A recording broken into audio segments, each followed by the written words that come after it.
Güzelliği çektiğimiz işte hayatımda ilk defa benzerini belki yaşadım ama burada hem çekim yaparken bir yandan da esasında şehri ufak ufak keşfetme şansım da oldu. Merhaba arkadaşlar, yepyeni haberlerle karşınızdayız. Birsen Altuntaş dava sürpriziyle gündem oldu. Elçin Sango'ya cevabı gecikmedi. Birsen Altuntaş ile Elçin Sango arasında gelirim.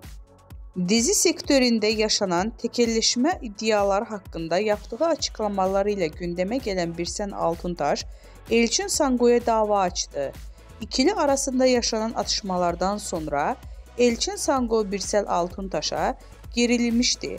Elçin Sango Birsel Altuntaş'a sürpriz yapacağını söyleyerek kavganın fitilini ateşlemişti. Daha sonra belgelerle konuşan Elçin Sango, bu durum üzerine iki sürpriz daha yaptı. Sosyal medya hesabından Altuntaş'a dava açtığını duyurdu. Birsel Altuntaş'tan cevap.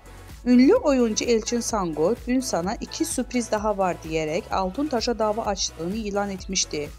Birsel Altuntaş seninle son kez muhatap oluyorum diyerek dava açmıştı. Birsen Altuntaş ise Sango'nun davası karşısında sessiz kalmayarak dava açtığını şu sözlerle duyurdu. Bugüne kadar işlerini hep zorbalıklarla yürütmeye çalışan Elçin Sango,